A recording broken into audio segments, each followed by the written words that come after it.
ધાનેરા તાલુકાના ધરણોધર ગામ ખાતે આજે શક્તિ અને સંગઠનના પ્રતીક સમાન ભવ્ય હિન્દુ સંમેલનનું આયોજન કરવામાં આવ્યું હતું। આ સંમેલનમાં આસપાસના 7 ગામોના હિન્દુ પરિવારોએ મોટી સંખ્યામાં હાજર રહીને સનાતન ધર્મની રક્ષા અને એકતાના શપથ લીધા હતા। ધરણોધર ગામે આયોજિત આ સંમેલનમાં એટા, શેરગઢ, ગોલા, કુમારલા, મગરાવા અને વાસણ જેવા ગામોના ગ્રામજનો ઉમટી પડ્યા હતા અને સંતો મહંતોની પ્રેરણાદાયી હાજરીમાં હિન્દુ ધર્મનો જય જયકાર કર્યો હતો। સંઘ દ્વારા આયોજિત આ કાર્યક્રમનો મુખ્ય હેતુ હિન્દુ પરિવારોમાં ધર્મ પ્રત્યે જાગૃતિ લાવવાનો અને સનાતન સંસ્કૃતિનો પ્રચાર કરવાનો હતો।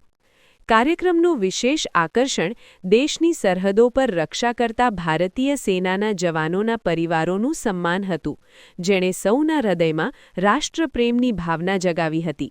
સાથે જ અલગ અલગ શાળાના બાળકોએ ભારતના ઉજ્જવળ ઇતિહાસ અને દેશભક્તિ પર આધારિત સાંસ્કૃતિક કૃતિઓ રજૂ કરીને ઉપસ્થિતોને મંત્રમુગ્ધ કરી દીધા હતા।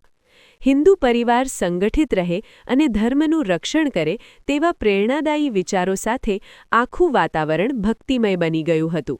આજે ધરણોધર મંડળના હિન્દુ સંમેલનમાં અમારા 7 ગામ ધરણોધર, શેરગઢ, મગરાવા, કુવારલા, ગોલા, એટા અને વાસણ એમ 7 ગામનું જે આજ ભવ્યથી અતિ ભવ્ય સુંદર હિન્દુ મહાસંમેલન થયું।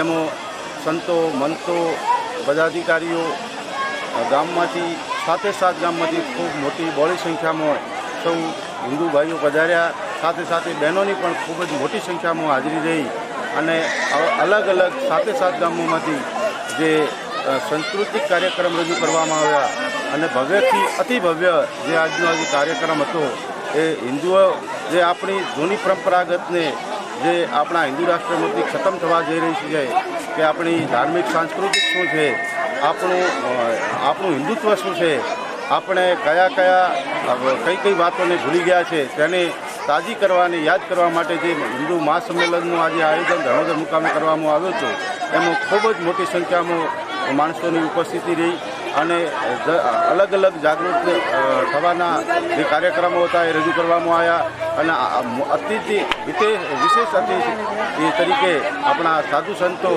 અને જે બહેનોની મોટી સંખ્યામાં હાજરી રહી અને પર્યાવરણ કઈ રીતે બચાવવું, પ્લાસ્ટિક નાબૂદ કઈ રીતે કરવું અને આવા જે આપણા પંચ નિયમોનો ફેરફાર જે કરવાનો છે એના વિશે ભાર મૂકીને વાત કરવામાં આવી અને હિન્દુ રાષ્ટ્ર જાગૃત કઈ રીતે થાય અને કઈ બદલાવ આવે એ માટે મહાન વિશાળ કાર્યક્રમ કરવામાં આવ્યો। ધરણોધર ખાતે યોજાયેલું આ હિન્દુ સંમેલન માત્ર એક મેળાવડો નહીં પણ સંગઠિત સમાજની શક્તિનું પ્રદર્શન હતું। બાળકોના સાંસ્કૃતિક કાર્યક્રમો અને સૈનિક પરિવારોના સન્માન થકી સમાજમાં દેશભક્તિ અને ધાર્મિક જાગૃતિની નવી લહેર જોવા મળી છે, જે આવનારા સમયમાં સનાતન ધર્મના રક્ષણ માટે પાયારૂપ સાબિત થશે।